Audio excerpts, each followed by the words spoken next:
What's going on, guys? Looks like we're live. Just a quick stream to update you guys on our plans for our retreat events in the Amazon rainforest near Manu, starting in late January, I think the 25th, and we are going to probably do 6 weeks on and then 3 weeks off until September, so there'll be lots of opportunities to come. I'm not going to get super deep into the details of the medicines and whatnot because YouTube is a sketchy place for that. In fact, one of our guest healers, their particular tradition revolves around a plant that I'm not allowed to say anything positive about on YouTube or I will instantly get a strike. So, there's a lot of limitations in that regard. So, I am just going to give you guys a little bit of an overview of kind of our approach and what makes the experience kind of unique. Our approach integrates a lot of modern cognitive science, neuroscience, different techniques from modern disciplines like Jungian psychoanalysis, at a lot, excuse me, guys, I'm a little bit congested. At a lot of centers that I'm aware of, there is not a lot of personal interaction from what I hear from people. The shaman is often very separate from the group. There are facilitators that it sounds to me oftentimes lack sufficient understanding of what they should be doing. People don't generally get the support that they need, and that's one of the things we really pride ourselves on is keeping our groups very small. Usually there's only 4, 5, 6 people, and that way we can have a lot of personal interaction and really work through things together. In a traditional setting, first of all, really traditionally speaking, generally the shaman was the only person that consumed ayahuasca. And he or she would drink the ayahuasca and then read the energetic grid of the individual. And in modern parlance, I think one of the ways that we can understand that is that there are biophotons that contain information. And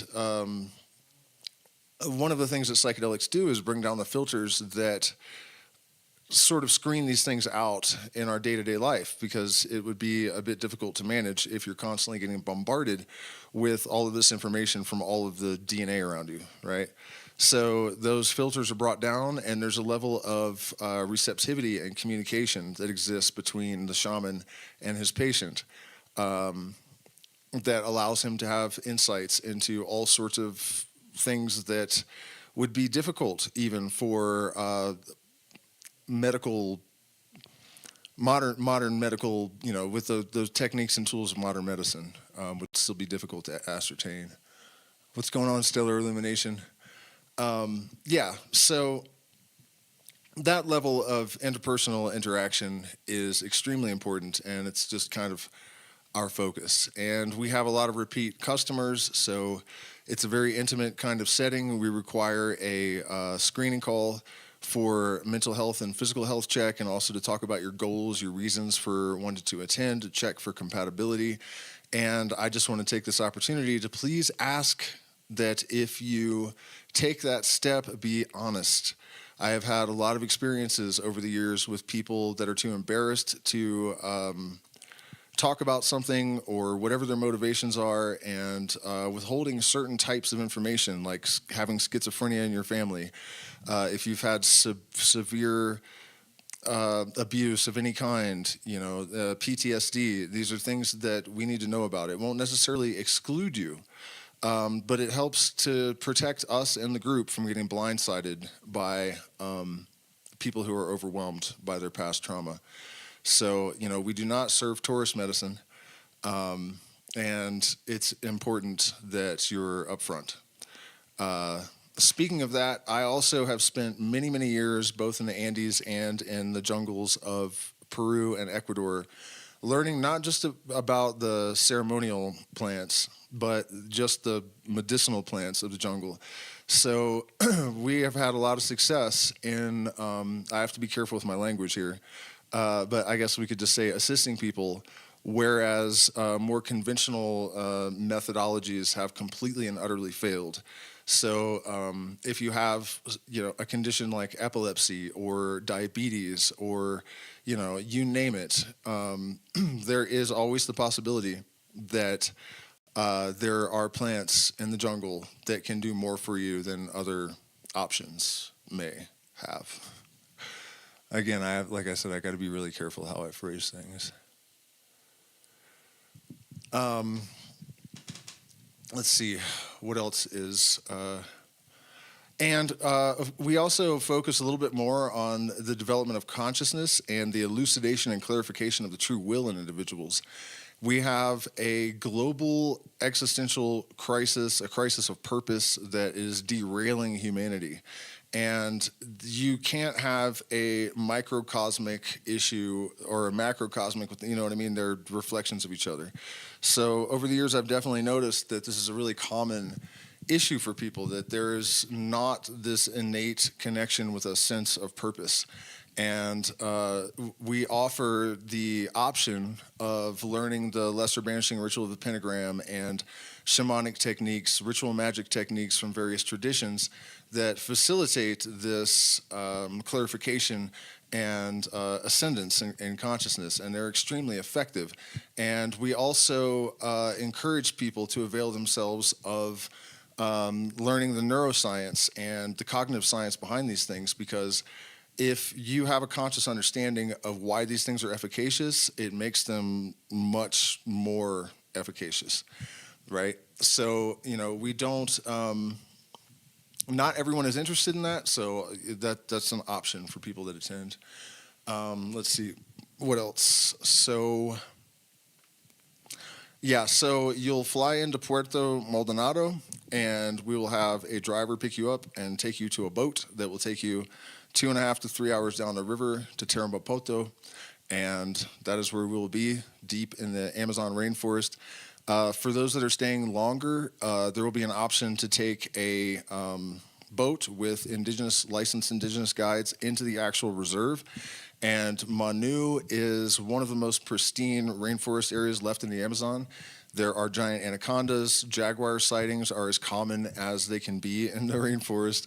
There's 33 tribes, of which we'll have guests from the Matsaginka and the Ashaninka, and probably others over the course of the fall, spring, or the winter, spring and fall, summer, whatever. Sorry, guys.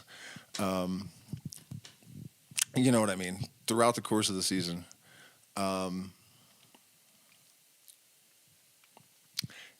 And 33 species of monkeys, and macaws, the salt licks where the macaws all come and land. And I mean, it's absolutely going to be amazing. I considered, if I had more time tonight, doing a little slideshow as part of this presentation of previous.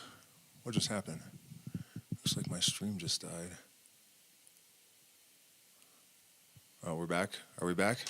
Doing a little presentation just of all the insane creatures that you encounter in the rainforest. That's always been my favorite part of being there. And this is actually, sadly, less common. Over the 5 years, I guess, that I was in the rainforest, I noticed a sharp decline in the variety of insects. I posted a short, actually, where I go outside at night and there are lights all along our walkway and there are no clouds of insects, which is completely insane for the Amazon rainforest. I mean, I'm sure you can imagine. But nevertheless, we would have the alligator, the peanut bug, I guess it's called.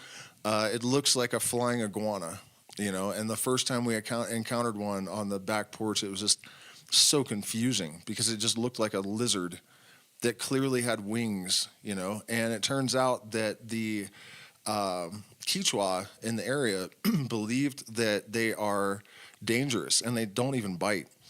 But I think what happened is some shaman wanted to get laid and he claimed to have been bit. And the story is that if you don't have sex within 12 hours of being bit, you will die. And I would bet anything that the origin story is that, some shaman his wife was kind of frigid, and he's like, we have to have sex or I'm going to die because that thing bit me over there, and it stuck, and it became like this crazy mythology. But yeah, if you guys are interested in seeing these creatures, there are a ton of them on my TikTok, and also in the shorts feed on YouTube.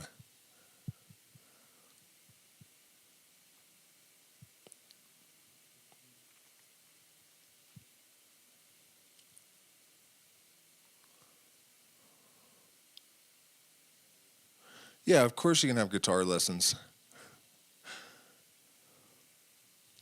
Yeah, so like I said, you guys, I don't have a tremendous amount of time tonight.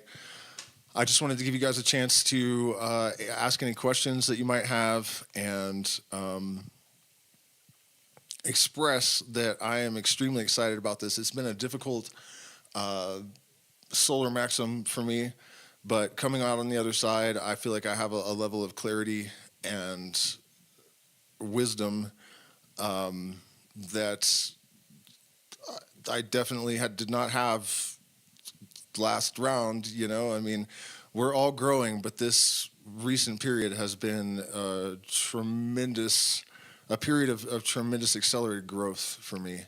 And I know that will translate into, providing a much more valuable service for people this spring and summer. And also, I just can't wait to get back to the jungle. It is just such a rejuvenating experience to be bathed in the biodiversity. I believe that the signals that are given off from all of these medicinal plants and all of these strange creatures, there's communication that happens with our DNA, and I think that just being in that atmosphere is tremendously healing. And we even have evidence for this, that there are interactions between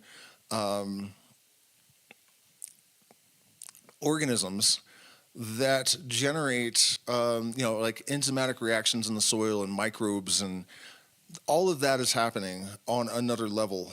I don't want to say energetically, but something along those lines, in the rainforest. Also, if you consider that complexity yields higher consciousness, right? Like informational density.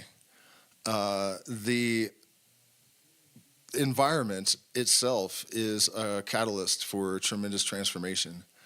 There's a feeling of safety and refuge that I have in the jungle that I've never experienced anywhere else.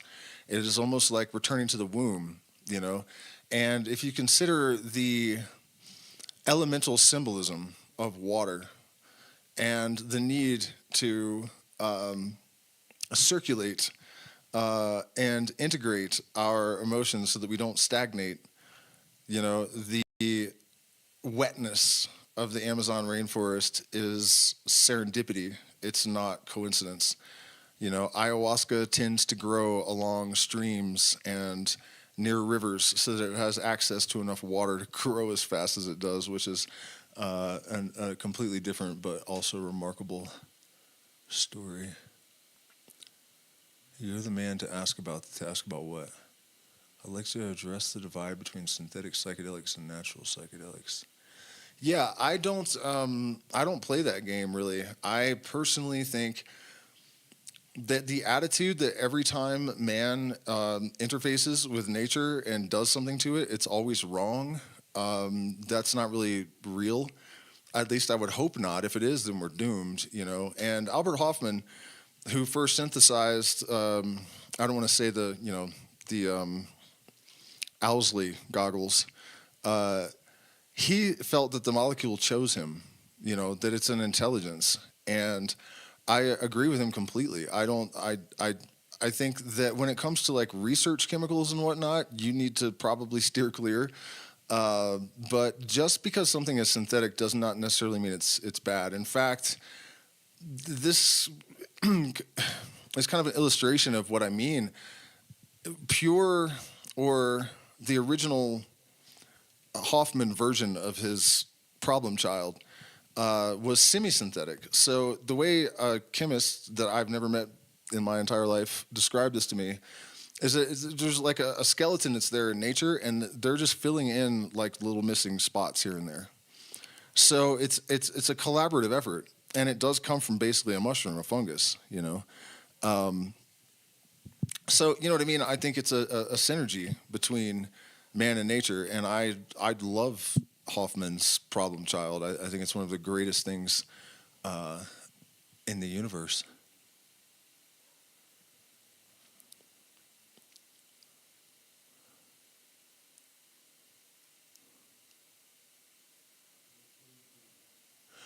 Somebody mentioned it can be derived from natural sources. That's kind of true. Lysergic acid amide, as opposed to diethylamide, is found in morning glory seeds and heavenly baby baby Hawaiian wood rose, baby Hawaiian wood rose. Um, but it's not really the same. It causes headaches, and it's very difficult to dose. So I wouldn't recommend it. I don't think it's a good alternative. So I'm not seeing a lot of questions popping up in the chat. So I guess that's basically the long and short of it, mostly because I feel restricted in what I can address on this particular platform, and it's increasingly problematic. So if you'd like more information, shoot me an email, and it's 50% deposit to lock in your spot and schedule a video call, and we'll have a chat, make sure that you're compatible. And I still don't see any questions, so I guess that's it for tonight, you guys. Thank you so much for hearing me out on this. I hope to meet a lot of you guys. I know that economic situation in the United States is not great, and I actually feel bad because I know that there are quite a few people out there that have been trying to get down here for years. And all I can say is we do our best to, make it as affordable as possible. And I'm willing to work with you as much as I can. It really depends on how many people we get, because if we reach a certain threshold, some of you guys that have been in the community for a long time and are struggling, you will be the first priority to get a discounted admission, but that just depends on attendance. So lysergic acid hydroxybutylamide. What the hell? I'll have to look that up. I've never heard of that. So thank you guys so much, and hopefully I'll see you in any time between January and September. Cheers.